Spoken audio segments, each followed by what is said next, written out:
Yo fellas, in this video I want to share with you my build made in Incursion League. And this build is made around a unique bow Hopeshredder. And this bow is elemental and frenzy charge build. I chose this bow because I haven't seen any good build around it, and I was thinking if is it possible to push it to a very high rank.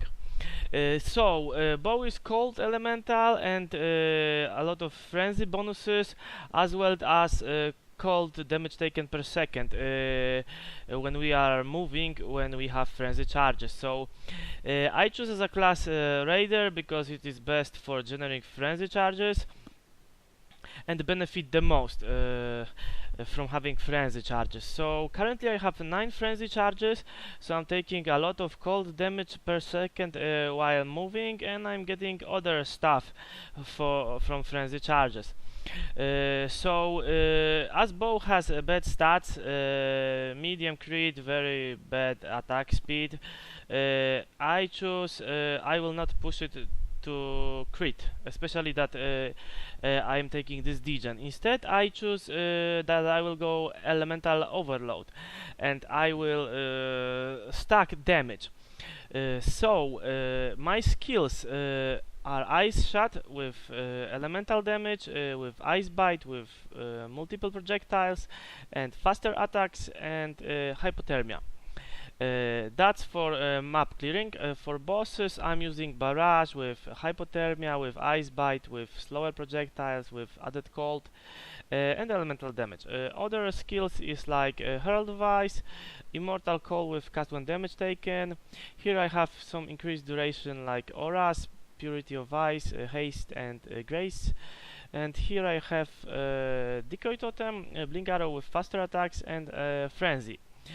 Frenzy here is because when I die during tough fight I have really bad comeback, because from my passive tree we have only 20% chance to gain a frenzy charge when we hit a rare or unique monster.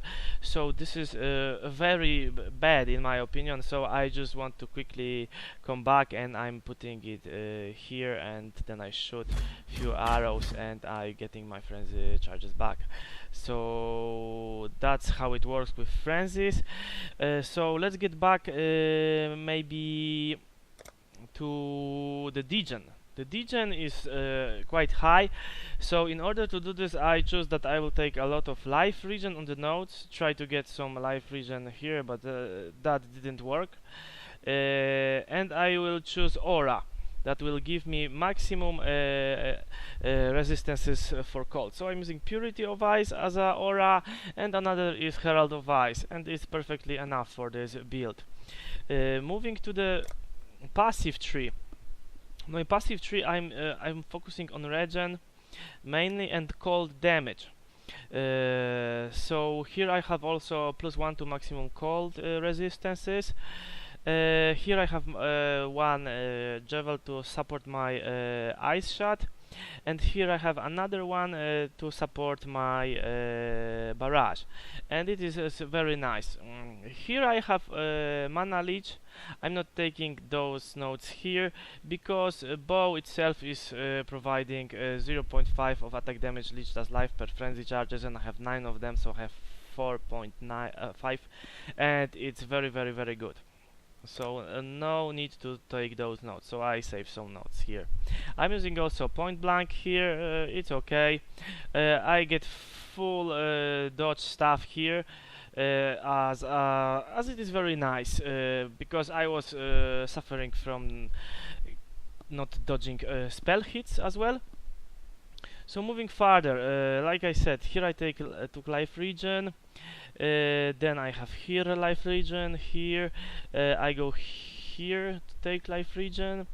Here I took attack speed instead of those nodes, because those nodes increases my physical damage as well, but I don't really need a physical damage on my bow. This is just nice addition, but it is not doing the job here.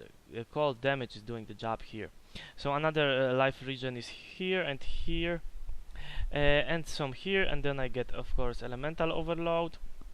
So my jewels are pretty common elemental jewelry with maximum life here.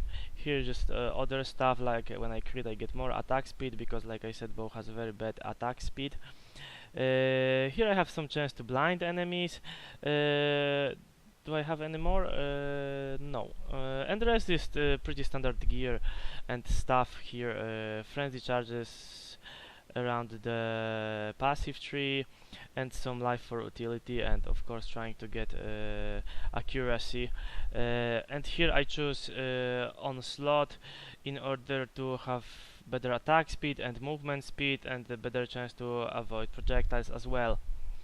So this is very helpful during fights. This 10 chance to gain onslaught for 10 seconds when you hit a rare or unique enemy, and onslaught is has duration for 10 seconds. This is very good.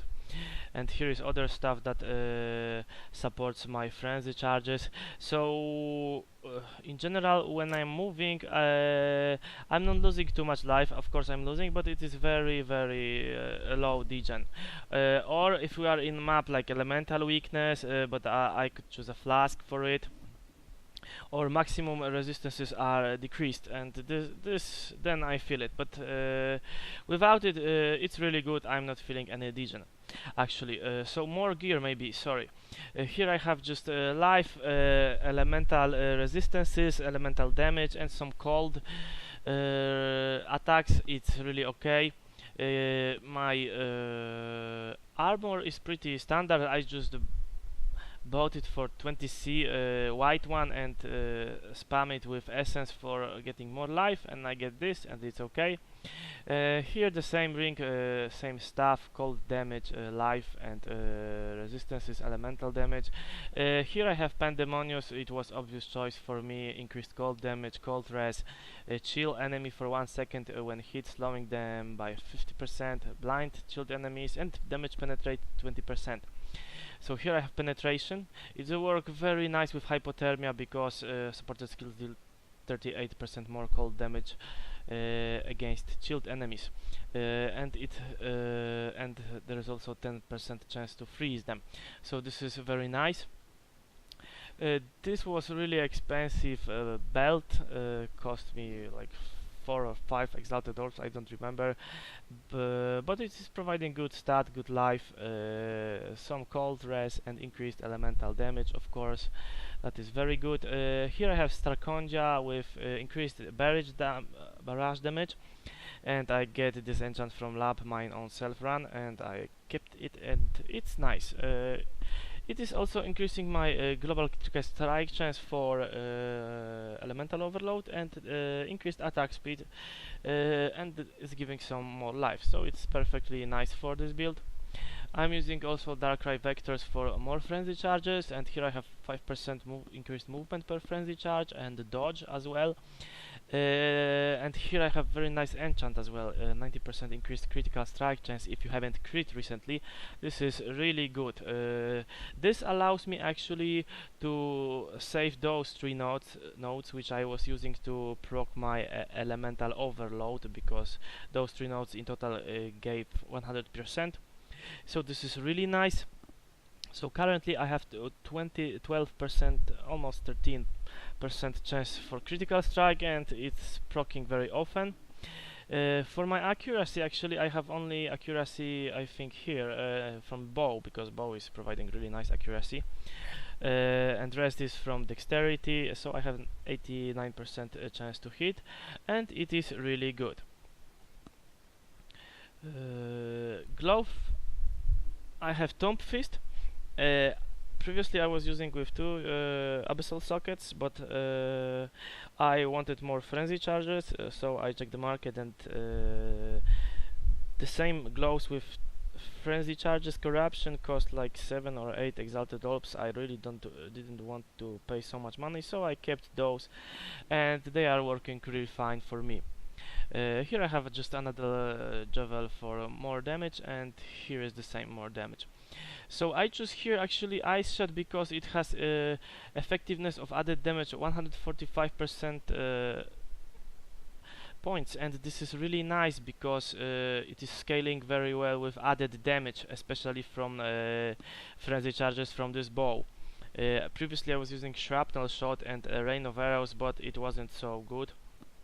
So I've choose to use ice shot, and it is doing its job really good during maps. And when I encounter something really big during mapping, I'm just using Barrage. Barrage has a bad effectiveness of added damage, but nevertheless is doing a very nice job. So my defenses, I have 400 life regenerated per second, and of course one thing, I'm also using Soul of Arakali because it is giving me 5% reduced damage taken from damage over time, so it is scaling very nice with this build. And when I stop moving, I'm receiving from bonus from Araxnoxia, 50% increased recovery rate of life and energy shield, and it is working with this build actually, so I have even more regeneration when I stop moving. So this is really cool. So obviously I have maxed cold resistance because I'm using Wise Oak. It's not the best roll, but it's enough for me to get more penetration. So here I have 14%, here I have 20%, so this is 33. Here I have another 8, so this is 42. And here I have 5, so this is 47. It's perfectly enough for this build. So it's really nice stuff. More flask here. I'm just having immune to freeze and chill with increased duration and chance to dodge to for getting more dodge. And actually here I have 40 with this, it is 50, and with 18 from this it is 68. I can use aura as well, however I'm not using those auras very often here, from time to time, and they are okay. So I have 68 chance for dodging attacks and 40 for spells with this flask, and it's really nice. Here I have a curse immunity with more evasion to support my chance to evade attacks, and with this flask when it's used I have 56%, so it is also very good. Add Siri Promise for more damage, and it is scaling my damage very nice. Previously I was using a silver flask because when you start mapping the character is moving very slow at the beginning, and it was really annoying for me. This character needs some time to get how to say rolling on the map, so I was using it, but it's not needed actually. It's perfectly enough having this setup. I can run almost all maps with it. Sometimes I'm swapping Portal with Frenzy, and it's also very good. Here I have another jewel which I probably just took out from other places because I choose to get other one. So my damage here is not kinda big, but when it's buffed it's really nice, and same for Barrage. So this is only for one arrow, but it is doing really high damage, especially in the end game content. So overall my thoughts is that bow is okay, could been better, could like been here added more crit for it, or attack speed when we have frenzy charge. Nevertheless it's okay. I've killed Shaper with it, and I don't know if there is other variation that you are able to do with this bow. So if you know, have any ideas, please let me know. From my side that's all. Thank you for watching, and hope you enjoy my Shaper kill, and see you later, alligators.